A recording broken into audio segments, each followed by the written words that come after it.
Hi, everybody. Scott Riley, the Market Update Desk. It is May 5th in Star Wars logo. It's May the 6th.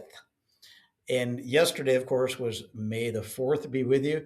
But in my house, it's not May the 4th. It is our twins' birthday. They were 25 yesterday. Quick post shout out to them. Geopolitically, a few things are going on once again, focused on the Middle East.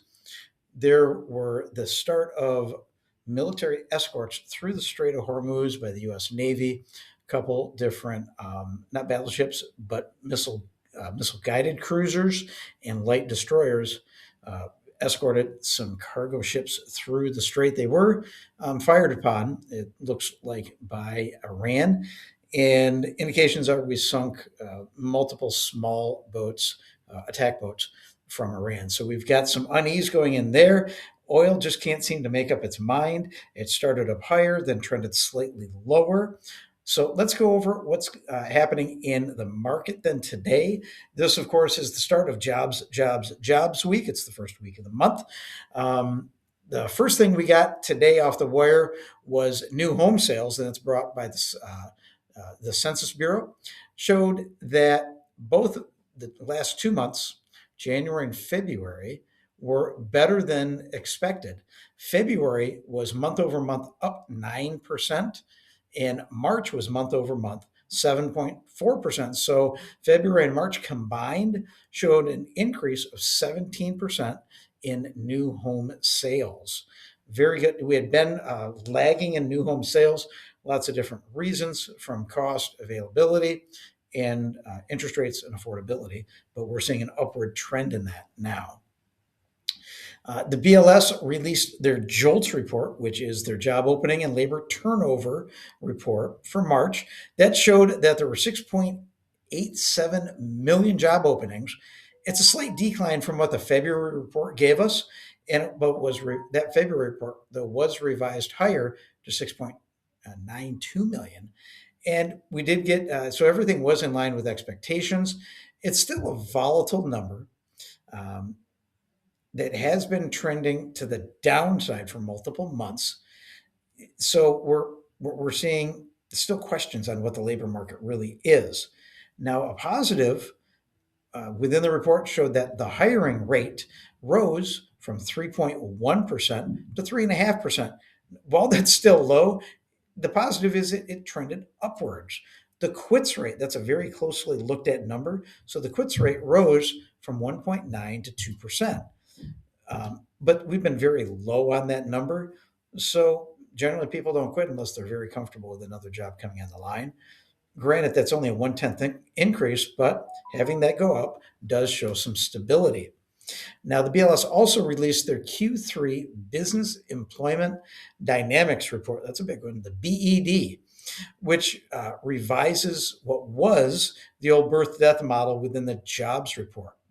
Now, when we looked at the Q3 birth death model from last year, showed that there were 145,000 jobs created. Meanwhile, the BED showed 272,000 job losses. So from a positive 145 to a negative 275, that's a big deal here.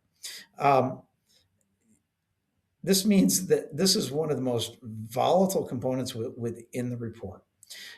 And the BLS has been, we've seen from the QCEW with being trued up that the birth death model was never very accurate. So the BED may give us some more valid, sustainable, accurate numbers to look at. One other item that came in today was the ISM services report. That came in line with estimates at an index of 53.6, but the internals were interesting. The employment component improved a bit from 45 to 48, but remained beneath 50, which is anything below 50 is defined as a contraction. The prices paid, which is also a measure of inflation, remained at a high level of 71. It's actually, the highest level since 22. Now, clearly, this is being impacted by oil. Everything has been revolving around oil for the last 8 to 9 weeks with everything going on. Oil's been the main pressure point to raise the 10-year Treasury yield and increase mortgage rates. Now, today we're seeing the Dow up 304, We're seeing 10-year Treasury actually pulled back a little bit. The yield went down to 4.418. Oil is holding steady at about 101.88 a barrel. Now we're still getting some earnings season numbers. We're seeing really pharmaceutical stocks really take positive gains. Financials have been doing okay, and tech more often than not are exceeding numbers. In fact, Palantir yesterday blew their numbers out of the water with revenue. So lots of stuff to pay attention to as we move forward in the week. We're going to get not only weekly unemployment numbers, but we're also going to get tomorrow the ADP jobs report, and then Friday, kind of the bulwark of the whole week, the BLS jobs report. We had a deal come in yesterday on Monday. A very, very large local institution could not commit to closing it in an accelerated time frame. In fact, we're going to look to close it on the 15th. So from start to finish with a full appraisal, title work, documents, underwriting, processing, closing, uh, received it on the 4th. We're going to look to close it on the 15th. That's 11 days total, including a weekend. Give us a call. We're here to make things work for you. 616-293-2189. Scott Riley, the Market Update Desk. Enjoy the afternoon. Bye-bye.